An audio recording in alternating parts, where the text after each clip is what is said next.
We're going to deport a lot of people, 10 million people and growing, anchor babies, their parents, their grandparents. We're going to put kids in cages. It's going to be glorious.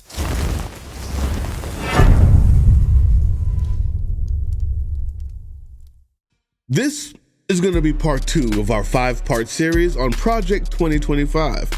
If you have no idea what that is, you may want to watch part 1, right down there. But in short, Project 2025 is the agenda written by the right-wing think tank Heritage Foundation. It's divided into 4 pillars, and part 1 is talking about the policy they expect every Republican presidential candidate to promise to execute starting day 1 of their presidency, if they get elected. You gotta watch it. You just gotta watch it. I can't go over it again. I also said that pillar 2 was way more scary than pillar 1, even though it didn't have any policy in it. Well, today I'm gonna tell you why. And it has everything to do with the absolute hilarity of these videos you're about to see.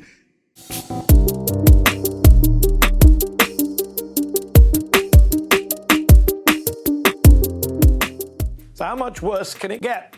Well, for the answer to that, don't just listen to Trump right now. Listen also to the people Trump might hire to execute his second-term agenda. People like this guy. We're going to fire a lot of people in the executive branch and the deep state. We're going to indict Joe Biden and Hunter Biden and James Biden and every other scumball, sleazeball Biden. We're going to deport a lot of people, 10 million people and growing, anchor babies, their parents, their grandparents. We're going to put kids in cages. It's going to be glorious. We're going to detain a lot of people in the DC Gulag and Gitmo. I'm going to recommend a lot of pardons. Every January 6th defendant is going to get a pardon. Still too subtle for you? Then move to Twitter, where Davis has written, quote, "The violent black underclass is a danger to America. We must resume the mass incarceration of these thugs. In the meantime, Americans must arm up. These monsters will kill." He's Mike Davis, a conservative lawyer and activist with a serious inside track to a top job under a President Trump 47 at the Justice Department. So, what's pillar 2? It's simply the most genius way to overcome one of the biggest hurdles that every dictator has on their way to consolidating power. That hurdle is ensuring that once you're in power, no one can topple you from the inside. Most wannabe dictators fail at this, right? Because they can't pass this hurdle. They fail to plan for this hurdle before they get there. Because Mike Davis is exactly what the Trump administration lacked last time around. Remember, the 3 attorneys general who Trump employed during his first term pre the election were either establishment conservatives who could only take his authoritarianism so far, hey Jeff Sessions, hey Bill Barr, or were just incompetent yes men. Looking at you, Matt Whitaker. So what is this genius, never seen before idea? Well, the Heritage Foundation started a fan club. Not a joke. Well, kind of a joke. It's a 4-page questionnaire designed to make a database of candidates to fill every administration position in the executive branch. Yes, you heard that right. Trump's allies are filling up a database with tens of thousands of his loyalists, eager for a job. They're being screened, but not for experience or qualifications or, competence. They're being screened for right-wing political purity. Let's read it together, shall we? Here's the questionnaire. Name one living public policy figure whom you greatly admire and why. The UN should have authority over the citizens or public policies of sovereign nations. Please select. The next one is, the U.S. has the right to select immigrants based on country of origin. The education industry should be opened to increase competition through vouchers or tax credits for private schools. Life has a right to legal protection from conception to natural death. Please select. The permanent institutions of family and religion are foundation to American freedom and the common good. Please select. The police in America are systemically racist. Agree or disagree. The gender wage gap is the result of prejudice and discrimination. Curious question. The president should be able to advance his or her agenda through the bureaucracy without hindrance from unelected federal officials. A curious questionnaire for a serious positions. In all of that, Did you notice any important questions that we're missing? Work history, experience, education. What's your expertise? What industry do you work in? Who are your references? As a matter of fact, in the beginning, it said if you don't know what the executive branch does, no problem. Just go read this plum pamphlet and then go ahead and answer those questions below. People, this isn't sent to leadership in the state about their interns or who they know or the people who's worked for them, as ex-presidents usually do, give that information to the incoming president so they have a pool to pick from. This isn't sent to agencies or recruiters who vet graduates for internships. This is for anyone who has a phone number. Because the only requirement for filling this out is you have to give your phone number in order to download it and send it in. And unless you're watching this right now, the only places you would have heard about this is by watching Steve Bannon's radio show. No, really, that's it. Look here, that's the press release. All of the press releases, nowhere else. If this doesn't scare the absolute brown shit out of you, allow me to remind you of the pool from which they're drawing. Here are the people who watch and listen to the outlets to which they sent this press release and nowhere else. But he's just one guy, right? Well, not exactly. Because there may be up to 53,999 others. What will you do if former President Trump were to lose again? Well, depending on how honest of an election it looked like it was, if it was honest and run correctly, I would accept it. If it wasn't, I would not accept it. Okay, thanks so much. Then maybe we'll have to make him king. Would we want to go back to a monarchy? You don't know what's going to happen. Then maybe we'll have to make him king. I am a Donald Trump cultist. I am a soldier for Donald Trump. I serve at the personal pleasure of Donald Trump, my supreme leader. I am the Praetorian Guard of Donald Trump. If Donald Trump ordered me to do an extrajudicial killing, I would perform it. Where's the line between separation of church and state and putting the Ten Commandments in a government building? I don't believe that there should be any separation between church and state. As the Constitution is written, it is for the people, by the people, and God is all part of it. Jefferson's Articles of Religious Freedom were about that, about keeping religion in one place and keeping government in another to a degree.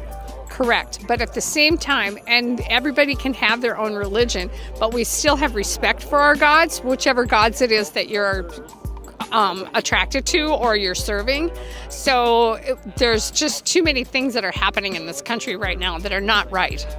And if we go by the Ten Commandments or if we go by just moral law, there's things that are happening that are they're not right, and they're not right with any of the gods. I don't watch the news either. So, if he sent me somewhere and said, look, we need to torture Hillary Clinton, theoretically, I wouldn't obviously do that on my own volition. But if Donald Trump won the election and Donald Trump called me on a secret burner phone and he said, look, we have to capture and no, we can't go there. We actually can't go there. But if Donald Trump called me up and said, look, we need to capture my political enemies and torture them, you're okay with that, right? This is totally off the books. This is a black op. If he called me up and told me to do it, I would be like, sir, yes, Mr. I wouldn't even say yes, Mr. President. I would say it will be done. I would say it will be done, Supreme Leader. I would say something like that. Is because they know when he comes back, it's game over. Day one dictator. Hey, day one dictator. Because you know what? We gonna drill, baby, drill. Baby. Hey, how many people here? Now, normally I know you probably wouldn't in America, but considering what they've done to this man, how many people here support day one dictator? Yeah. Okay. But Bruce, you're just being hyperbolic and overdramatic. Those are obviously the lowest common denominators, and there is no way on God's green earth that anyone looking to actually run a government are going to choose that person to run anything. I know that these people would never be picked. Exhibit A. Now I'm saying according to Q. Again, I don't have any proof of this, but we're talking about who is Q, so I'm going to tell you what he says. According to him, many in our government are actively worshiping Satan. These are interesting things to look at, and so I wanted to talk to you about them. I'm not presenting them that they're fact, but I am presenting them that I'm hoping they're facts. Presenting them that I'm hoping they're facts. Anybody? Criticism for posting hours of videos discovered by Politico in which she expressed openly racist, Islamophobic, and anti-Semitic views. I know a ton of white people that are as lazy and sorry and probably worse than black people I know. They signed it, they swore in on the Korean. Oh, we have the Bible. We're going to talk about swearing in on the, how to swear in on the Bible with them and let them know what our law says. Have you seen, and I've asked Will this before, the picture of Ruth Bader Gingrich walking through the airport? This woman has been drawn over for how many years, and all of a sudden she's walking straight upright like it's a whole new person. Almost like Do a you body double believe like that Hillary is Clinton. Ruth? Yeah, like the body double for Hillary Clinton. So it's interesting. Yeah. So I do not believe that was Ruth. No, I don't think so. In September, Forbes reported Green had posted a Photoshop image of herself holding a gun next to progressive Democrats. Facebook subsequently removed the photo for violating its policies after the story broke. Exhibit B. I would like to talk to you about some other things that are going on here in Washington, D.C., specifically an initiative that you led. In November of 2022, you led the charge to reform D.C.'s crime laws. Is that correct? I chaired the committee that proposal came You led this charge, yes, sir. And these changes are now law here in D.C., correct? Do you mean the revised criminal code? Yes. No, those are not the law. Those are not the law. The revised criminal code was rejected by... Excuse me, Mr. Chairman, I'm talking to Mr. Allen. Did you or did you not decriminalize public urination in Washington, D.C.? Did you lead the charge to do so? No, the revised criminal code left that as a criminal charge. Did you lead the charge to decriminalize public urination in Washington, D.C.? No, ma'am. Did you ever vote in favor of decriminalizing public urination in Washington, D.C.? The revised criminal code that was Did passed you by the ever council support? kept it as a criminal offense. And you support this? I voted for it, yeah. You voted to keep it as a criminal offense. That's correct. The full council did. We have records that show that you were in favor of removing that criminal offense and allowing public urination. No, Is that something that you intend to pursue in the future? No, the legislation you're referring to that came from the Criminal Code Reform Commission changed public urination from a criminal to a civil offense. The council then changed that to maintain it as a criminal offense at the request of the mayor. Thank you. I yield. Even Boebert's own stupidity flies over her head. Well, America, the liberal hacks are at it again with their phony Lauren Boebert is so dumb hashtag. We see more death by hand, fists, feet, even hammers. And, if hammers are the cause of more death than firearms, then maybe we need to start having background checks on hammers.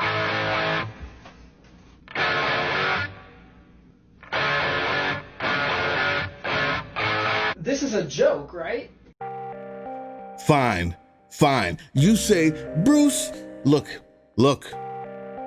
Those people are voted in. You can fool enough people to vote any kind of person in, but someone who's serious about running a government knows that they need intelligent people to at least be able to add numbers together, write something that makes sense to be signed. You're not just gonna get the buffoons that you get some people to vote for. I say to you, in the pursuit of power, even the best have done this. Explain to me why that enhances your foreign policy credentials. Well, it certainly does. As Putin rears his head and comes into the airspace of the United States of America, where do they go? It's Alaska. Do you agree with the Bush doctrine? In what respect, Charlie? Bush, what do you interpret it to be? His worldview?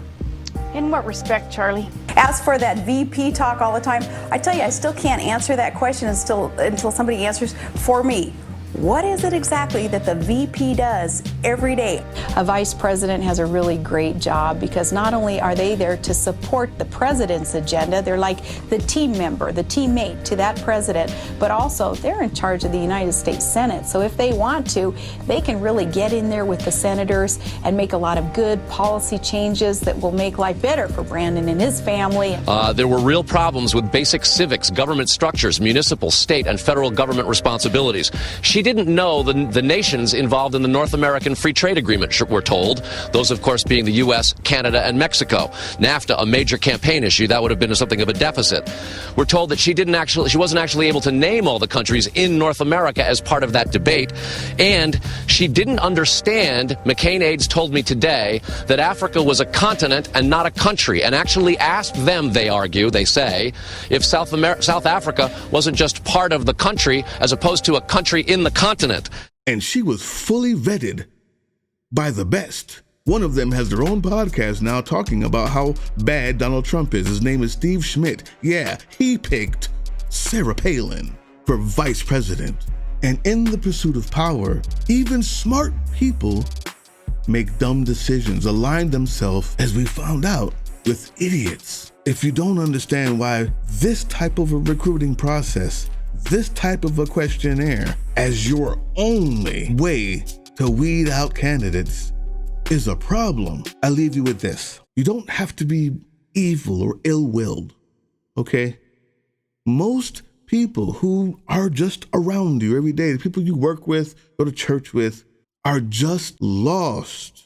I didn't believe it myself. I thought that there was a minimum threshold that most people had for politics, and this opened my eyes. Watch this. This is a 21-year-old financial analyst in Las Vegas named Clara. She likes Kamala Harris, but does not like Joe Biden, and she might vote for Donald Trump. Now, here's the real confusing part of this. The article says, most of all, she said, she strongly supports abortion rights and did not realize that Mr. Biden does too.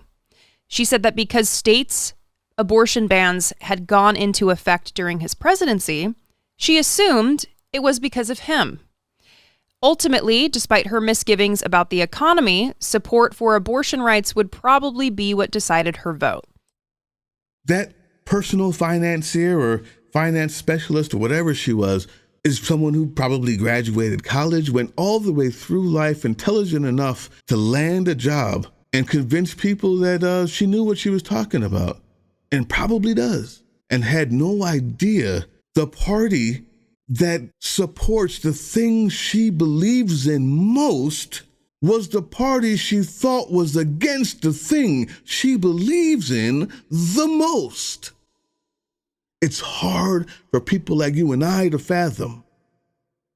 How do you not know that? Didn't you believe in it the most? And you didn't know that.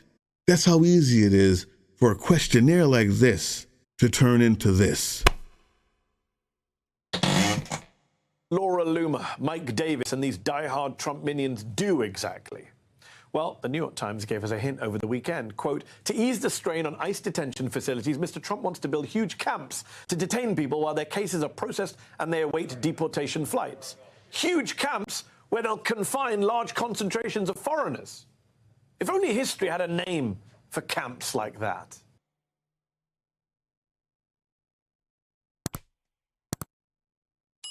It's not always about who's evil. It's who's uninformed. And by the time it's too late, it's who's too scared to fight back. Pillar 3 coming soon. I'll see you on the next one.